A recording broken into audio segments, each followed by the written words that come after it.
इंदौर के सबसे बड़े सरकारी अस्पताल एमवाय अस्पताल में मरीजों की सुरक्षा और स्वच्छता पर एक बार फिर गंभीर सवाल खड़े हो गए हैं। 6 महीने पहले हुए चूहा कांड में 2 नवजातों की मौत के बाद अब अस्पताल में बिल्ली कांड सामने आया है। वह रोगी विभाग ओपीडी में एक बिल्ली ने बच्चों को जन्म दे दिया, जिससे अस्पताल प्रबंधन की लापरवाही और ज्यादा उजागर हो गई है। सबसे चिंताजनक बात यह है कि अस्पताल के अत्यंत संवेदनशील एचआईवी संक्रमित मरीजों के वार्ड और मेडिसिन कक्ष में भी बिल्लियों की आवाजाही जारी है, जिससे दवाओं की गुणवत्ता और मरीजों की सुरक्षा पर गंभीर खतरा मंडरा रहा है। दरअसल केंद्र सरकार द्वारा एचआईवी मरीजों को हर महीने हजारों रुपए की निःशुल्क दवाएं उपलब्ध कराई जाती हैं। इंदौर के एमवाय अस्पताल की ओपीडी में बिल्ली की आवाजाही और गंदगी के कारण ये दवाएं खराब हो रही हैं। विशेष रूप से नवजात बच्चों को दी जाने वाली इस सेप्ट्रोन जैसी आवश्यक दवाओं पर भी इसका प्रतिकूल प्रभाव पड़ रहा है। चौंकाने वाली बात यह है कि एआरटी के एकीकृत परामर्श केंद्र में कुछ कर्मचारी ही बिल्लियों की देखभाल करते पाए गए। अस्पताल में पहले भी बीवीजी हाउसकीपिंग कंपनी पर लापरवाही को लेकर 25,000 रुपए का जुर्माना लगाया जा चुका है। अब यह घटना अस्पताल प्रबंधन की कार्यप्रणाली पर और सवाल खड़े कर रही है। अस्पताल के सुपरिटेंडेंट डॉक्टर अशोक यादव की लापरवाही एक बार फिर सामने आई है। वहीं एमवाय अस्पताल और एमजीएम मेडिकल कॉलेज के डीन डॉक्टर अरविंद घनघोरिया ने इसे बड़ी लापरवाही माना है। तो जहां पहले चूहा कांड एमवाय अस्पताल में हुआ, वहीं एक बार फिर अब बिल्ली कांड सामने आया है।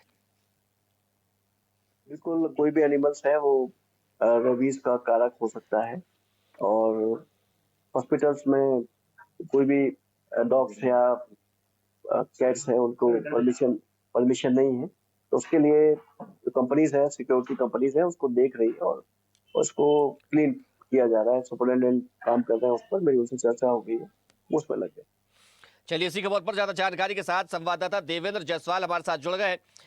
देवेंद्र, देखिए, लगातार एमवाय अस्पताल से एक के बाद एक लापरवाही के मामले सामने आते जा रहे हैं, लेकिन उसके बाद भी कोई ठोस कार्रवाई नहीं की जा रही है। अब एक बार फिर से बिल्ली कांड सामने आ गया है। इस पूरे मामले को लेकर स्वास्थ्य प्रबंधन क्या कह रहा है, अस्पताल प्रबंधन का क्या कहना है?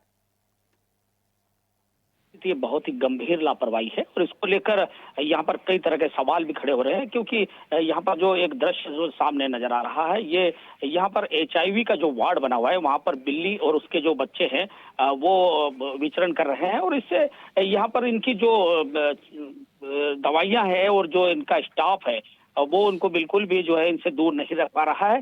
खास बात यह कि जब हमने यहाँ पर डीन से बात की, उन्होंने कहा कि इसमें जो है हम फिक्स नोटिस दे रहे हैं और जिस तरीके से जो कंपनी है उसको कि यहाँ पर हाउस कीपिंग का काम दिया गया है। पहले भी जब यहाँ पर चूहों का कांड सामने आया था, जिसमें चूहों के कुतरने से नवजात बच्चों की मौत हो गई थी, तो उसके बाद अब इस बार एक बार फिर हाउस कीपिंग को यहाँ पर सिर्फ नोटिस देने की बात की जा रही है। हाउस कीपिंग कंपनी को 25,000 रुपए मात्र जुर्माने से जब दंडित किया गया था, क्यों नहीं उसको ब्लैक लिस्टेड किया जा रहा है जब इतनी गंभीर लापरवाहियां सामने आ रही है। डीन इस मामले पर ये तो कहकर बचते नजर आए कि हाँ सबकी जिम्मेदारी है, लेकिन वो ये नहीं तय कर पा रहे हैं कि आखिर इसको कार्रवाई क्या कर रहे हैं, क्योंकि ये लगातार मरीजों की जान से खिलवाड़ का मामला है और एमवाय जैसा अस्पताल जहाँ पर खुद मुख्यमंत्री नजर रख रहे हैं, इसके अलावा जो है लगातार यहाँ पर सुरक्षा या जो स्वच्छता की एजेंसियां हैं उनको भी यहाँ पर जो है नजर रखने की जरूरत है। अभिजीत, देवेंद्र, क्या अब जिला प्रशासन इस पूरे मामले को लेकर कोई कार्रवाई कर सकता है?